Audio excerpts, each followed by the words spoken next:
오늘 말씀 고린도전서 7장 말씀은요, 결혼에 대해서 나옵니다. 결혼, 이혼, 청년들에게 있어서 가장 민감할 수밖에 없는 장이죠, 그죠? 우리가 지금 청년 때 직장 문제와 또 이성교제, 또 결혼 문제에 대해서 가장 고민하는 시간이니까. 이제 특별히 저는 이제 선교단체를 많이 왔다 갔다 했기 때문에 거기서 이제 정말로 핫해요. 바울이 모든 선교사의 롤모델이잖아요. 바울이 모든 선교사의 롤모델이에요. 성경에서. 그런데 바울이 이제 혼자 살았고, 물론 결혼을 했을 거예요. 왜냐하면 유대인의 율법에 정말 경건한 사람은 반드시 결혼을 해야 되니까. 거기다가 경건한 유대인이고 바리새인이었잖아요. 그런데 바울은 혼자 살았단 말이에요. 혼자 살고 혼자 있는 것이 좋다라고 그랬어요. 그래서 처녀들에게, 특별히 오늘 본문에는 없지만 24절 다음에 보면 처녀들에게 한 권면도 있어요. 혼자 사는 게 좋다고. 그래서 선교단체 자매님들 그리고 형제님들은 되게 이 본문을 엄청 깊이 묵상을 해요. 결혼을 해야 되나 말아야 되나.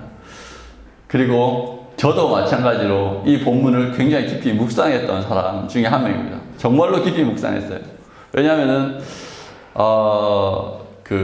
사실 그런 것들이 있어요. 선교사로 산다는 것, 아니면 때로 목회자로 산다는 것이 절대로 쉬운 일은 아니잖아요, 그죠?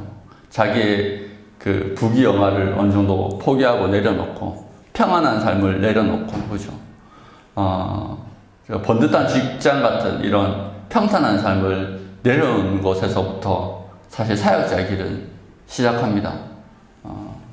그러니까 결혼을 하려면 자녀도 낳아야 되고 키워야 되고 하니까 경제적으로 안정적인 게 좋겠죠. 그런데 선교사라는 직업이라고 해야 되나?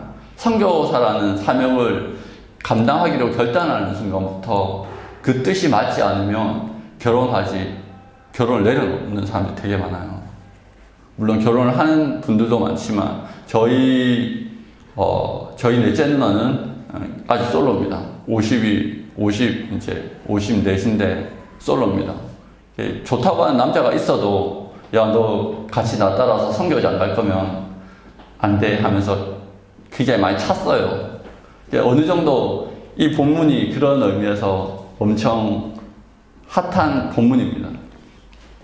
근데 오늘 7장의 내용이 그런데 그 7장 딱 가운데 오늘 본문에 뭐라고 나와 있습니까? 오직 주께서 각 사람에게 나눠주신 대로 하나님이 각 사람을 부르신 그대로 행하라. 내가 모든 교회에서 이와 같이 명하노라. 그렇게 이야기합니다. 또 20절에도 똑같이 이야기합니다. 각 사람은 부르심을 받은 그 부르신 그대로 지내라. 또 마지막 절 24절에서 또 한 번 이야기합니다. 너희는 각각 부르심 받은 그대로 하나님과 함께 가라. 한 본문에, 한 패러그래프에 세 번 같은 말이 반복되는 거죠. 무슨 뜻이에요? 굉장히 강조하는 말입니다. 부르심 그대로 행하라. 부르심을 따라서 행하라. 여러분, 결혼 문제가 앞뒤에 나와 있고, 이성교제의 문제, 부부 문제 앞뒤에 나와 있고, 그 사이에, 그 중심에 부르심을 따라서 행하라는 말이 나와 있는 이유가 뭘까요? 왜 이 결혼, 이 사랑, 이 문제 중심에 왜 부르심에 대해서 이야기하고 있을까요? 그것은 우리의 삶에 정말로 절대적인 영향력을 끼치는 것이 바로 결혼이기 때문입니다. 여러분, 제 친구가 있는데요. 친구가 굉장히 친한 친구가 있었어요. 이 친구는 이제 대학교를 들어가자마자 YM이라는 예수전도단이라는 선교단체에 소속돼가지고 저를 전도했어요. 제가 교회는 다녔는데 신앙이 없었거든요. 내가 신앙이 없는 걸 아니까 이 친구가 나를 어떻게 해서든 꼬셔가지고 자기 용돈 다 털어가지고 그 그 선교 집회, 좋다는 선교 집회들을 막 데리고 다녔어요. 내가 예수님을 잘 믿게 하기 위해서. 그래서 이 친구 때문에 내가 참된 신앙을 얻을 수 있는 기회를 얻었습니다. 정말로 좋은 친구죠. 그런데 이 친구가 내가 이제 군대 갔다 와서 이제 교회로 복귀했는데 이 친구가 이제 연애를 하고 있었어요. 근데 저도 아는 누나인데 연상이랑 연애를 하고 있었죠. 그리고 결혼을 했습니다. 그리고 교회에서 사라졌어요. 엄청 배신감을 느꼈습니다. 그렇게 열정이 넘치던 친구였는데요. 물론 이 누님도, 그 결혼한 누님도 신앙이 없는 건 아니었어요. 그런데 그 행복한 가정에 대한 꿈이 너무 큰 거예요. 그래서 선교 뭐 이런 거 다 필요 없어. 교회를 떠났어요. 다른 지역으로 갔습니다. 그 이후로 그렇게 친한 친구인데 연락이 한 번 없더라고요. 그래서 저는 엄청 배신감을 느꼈습니다. 여러분, 그렇게 신앙이 탁월했던 친구, 그렇게 선교에 열정적이었던 친구였는데요. 누구를 만나느냐에 따라서 그 배우자의 성향에 따라서 어쩔 수 없이 맞춰줄 수밖에 없고, 그러다 보면 처음에 가졌던 그 뜨거운 열정, 그 부르심을 잃어버리더라고요.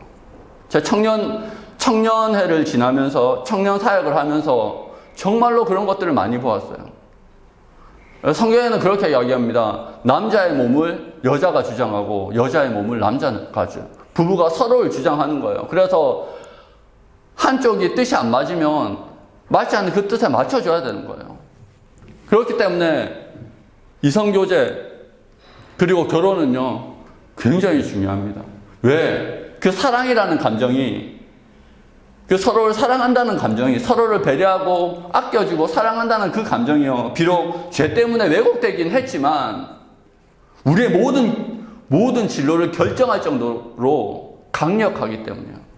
그 사랑이 우리의 삶의 방향을 결정할 정도로 강력하기 때문에 하나님은 이 사도를 통하여서 말하고 있는 거예요. 야, 너희들 결혼보다 더 중요한 게 있어.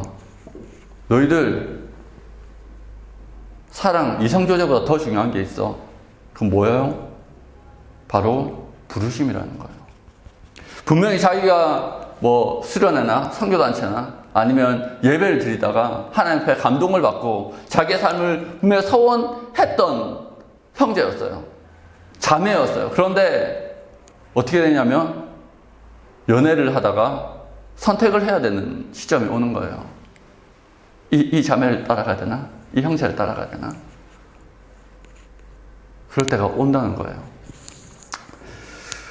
또한 그 청년의 생활하면서 또한 누나의 삶을 제가 들여다보았습니다. 그 누나는 네팔이라는 지역에 헌신했던 누님이었어요. 나보다 5살 정도 많았던 누님이었는데, 그 누님은 그 선교사 나가야 되니까 지금 교회는 섬길 수 없고 임원을 그렇게 하라고 했는데 그렇게 발을 빼더라고요. 그런데 선교의 길도 안 열리고 이성교제의 길도, 결혼할 길도 안 열리는 거예요. 그래서 기도하다가 이제 옆에 있는 지체들이 그렇게 이야기했어요. 이 자리에서 섬기고 헌신하면 하나님께서 그 다음 길을 열어주실 거라고 그렇게 설득을 해서 2년 동안 임원으로 섬겼어요. 그리고 아니나 다를까 2년이 지나서 선교지로 스리랑카로 가는 길이 열렸습니다. 그리고 스리랑카에 가서 배우자를 만나서 돌아왔어요. 뭡니까? 그때 하루하루의 부르심, 그때 하루하루의 순종을 하다 보니까 하나님께서 비전에도 맞고 부르심에도 맞는 배우자를 주신 거예요. 여러분, 어떤 사람은 자기의 호불호에 따라서 자신의 감정과 자신의 좋고 싫음에 따라서 선택하고 그것에 부르심을 끼워 맞추려고 합니다. 하지만 하나님께서 우리 가운데 원하시는 삶은요, 우리가 하루하루의 순종을 하다 보면은 뭐요? 나에게 가장 훌륭한 배우자, 가장 훌륭한 동역자를 우리 가운데 허락하신다는 거예요. 많은 사람들이 하나님 나에게 이것을 충족해 주시면, 나에게 이런 것들을 허락해 주시면 내가 이것을 하겠습니다 라고 이야기합니다. 하나님 그거 다 알아요. 나에게 무엇이 필요한지 다 알아요. 왜? 하나님은 나보다 나를 더 잘 아시는 나의 하나님이니까, 나의 주인이시니까, 나의 목자 되시니까, 나의 아버지 되시니까. 그런데요, 다 알기 때문에 언제 그것이 필요한 줄 알아요. 언제 그것이 필요하냐면 내가 순종한 다음에야 그것이 필요한 줄 알아요. 왜 그렇습니까? 우리가 부르심이 아닌 나의 욕망을 쫓아서 가잖아요. 그러면요, 나중에 반드시 문제가 생깁니다. 여러분, 그런 이야기 하더라고. 결혼이 목적이어서 결혼을 하잖아요. 그럼 결혼하고 나서부터 싸운대요. 결혼 자체가 목적이면 안 되는 거예요. 결혼을 해서 우리가 어떻게 살 것이냐. 그게 중요한 거죠. 그죠? 결혼을 해서 어떤 삶을 살아갈 것이냐. 그것을 생각하는 게 훨씬 더 중요한 거죠. 그죠? 여러분, 그것을 생각하지 않고 결혼 자체가 목적이면 그때부터 결혼하고 나서부터 갈등이 시작되는 거예요. 그런데 주님은 무엇부터 정리하라고 그러십니까? 부르심, 우리의 사명, 우리가 앞으로 어떻게 살아가야지 우리의 삶이 가치 있게 점철될 것인가, 가치 있게 살아갈 것인가, 그것을 먼저 생각하고 그 부르심대로 우리가 순종하면 때에 따라서 우리에게 필요한 동역자와 또 내가 사랑할 수 있는 사람, 사랑하는 사람을 우리 가운데 붙여주시겠다라고 주님께서 말씀하시는 겁니다. 여러분, 많은 사람들이 하나님을 통해서 무엇인가 얻으려고 하죠. 그렇죠? 기도합니다. 그렇지만 받지 못하는 이유는 무엇입니까? 성경 그렇게 이야기합니다. 정욕을 위해서 잘못 구하기 때문이다. 하나님이 아세요. 이 정욕대로 구하면은 이것들이 결국 내 삶에 올무가 된다는 것이죠. 정욕이 뭡니까? 내 욕심을 위해서 구한다는 거예요. 욕심. 이기심으로 구한다는 거예요. 결국 이 이기심과 이기심이 만나면 뭐가 됩니까? 거기가 지옥이에요, 지옥. 여러분, 이기심과 이기심이 만나는 그 자리가 지옥이에요. 자아의 욕심이 만나는 그 자리가 지옥이에요. 천국은 뭡니까? 천국은 뭐예요? 서로가 양보하는 거예요. 서로가 배려하는 거예요. 서로가 사랑하는 거예요. 그곳에는 이기심이 없어요. 그럼 어떻게 이기심이 없을 수 있어요? 하나님께서 이곳으로 인도해 오셨기 때문에, 하나님께서 이걸 주셨기 때문에, 하나님께서 이 관계의 주인이라는 걸 알기 때문에 내 욕심을 주장하지 않는 그곳이 바로 천국이에요. 그런데 수많은 사람들이 이기심으로 만나고 이기심으로 사랑하고 왜곡된 감정으로 우리가 사랑을 하려고 하니까 정작 만나서 사랑하고 결혼을 했다라고 이야기하는데 그 이기심이 해결되지 않는 상태에서 살아가다 보니까 가정이 지옥이 된다는 거예요. 여러분, 한국 사회 이혼율이 48%랍니다. 48%. 근데 요즘에 어떻습니까? 혼전 동거하는 사람 많죠. 그것까지 합치면요, 커플의 절반 이상이 이혼을 한다는 거예요. 60%가 이혼을 한다는 겁니다. 왜 그렇습니까? 사랑한다고 결혼했는데 결론은 이기심 때문에요. 참아주지 않는 거예요. 자기 욕심으로 사람을 선택한 거예요. 이 사람이면 나를 만족시킬 수 있겠다. 자기 만족을 위해서 사람을 선택한 거예요. 근데 그게 만족이 되나요? 안 되죠. 여러분, 그리스도인은 하나님께서 정말로 좋은 방법을 가르쳐 주셨습니다. 부르심 따라서 행해라.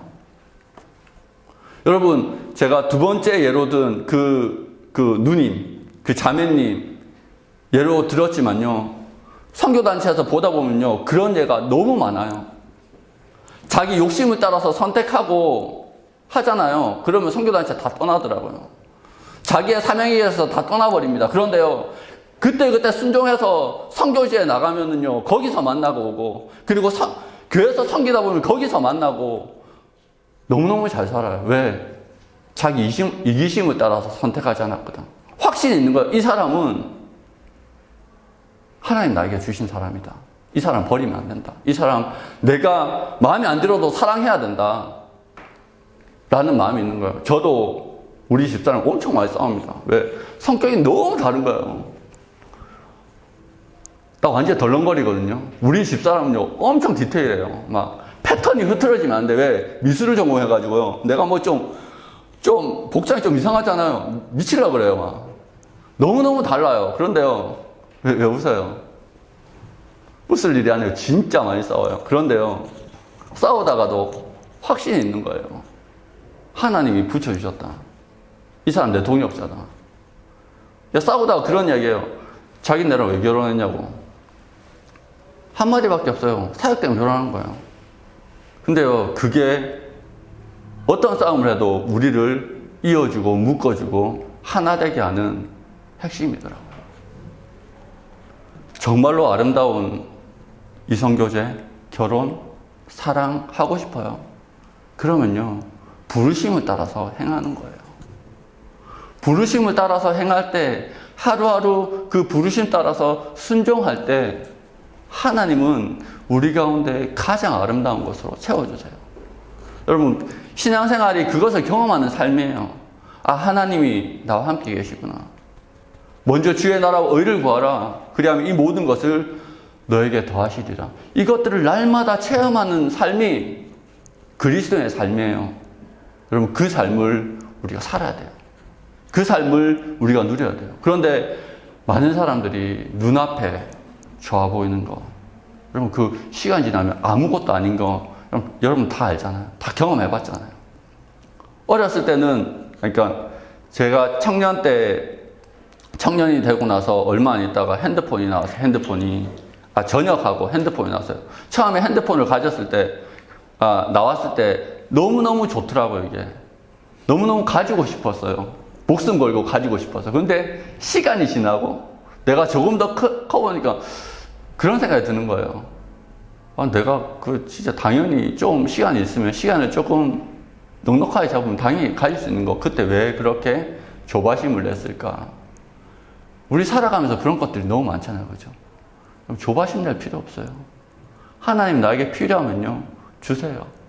그것이 학위가 됐든, 그것이 스펙이 됐든, 그것이 어떤 물건이 되었든, 그것이 나와 함께 살아갈 생명이 되었든, 어떤 생명체가 되었든, 여러분, 때가 되면 조급하지 않아도 와요. 그런데요, 조급함 때문에 선택하면은요, 그거를 얻기 위해서 다른 것들을 포기하면은요, 나중에 정말로 후회해요. 여러분, 부르심을 따라서 사는 건 너무너무 중요합니다. 모든 것을 채우시는 하나님을 경험하느냐, 아니면 정말 욕심에 하루하루 찌들린 것 같은 삶을 살아가느냐, 그거는요, 내가 부르심에 순종하느냐, 아니면 부르심에 순종하는 것이 아니라 눈에 보이는 대로 선택하느냐, 거기서 차이가 와요. 여러분, 어떤 삶을 사시겠습니까? 하나님의 자녀로서 어떤 삶을 사시겠어요? 내가 내 힘으로 얻는 삶을 살겠습니까? 아니면 내 힘으로 얻어서 채우고 스스로 채워서 갈급한 삶을 살겠습니까? 아니면 순종하고 기다려서 주께서 채워주시는 풍성한 삶을 살겠습니까? 우리의 선택은 명확해야 됩니다. 하나님이 주시는 삶, 하나님이 인도하시는 삶, 하나님이 공급하시는 삶, 그 삶은 부르심을 따라서 행하는 그것 가운데 있습니다. 이 말씀을 기억하고 우리 기도하겠습니다. 이 시간 기도할 때 우리가 왜 주님을 믿었죠? 우리가 왜 주님을 믿고 따르기로 합니까? 그냥 주님이라서? 아니요. 우리가 주님을 사랑하기 때문입니다. 그 십자가의 사랑을 알았기 때문입니다. 다시 한번 이 시간 주님, 내가 주의 십자가 사랑을 기억하게 하시고 그 사랑하는 주님을 쫓아가는, 순종하는, 부르심을 따라서 살아가는 주님의 귀한 자녀가 되게 해달라고 함께 기도하겠습니다.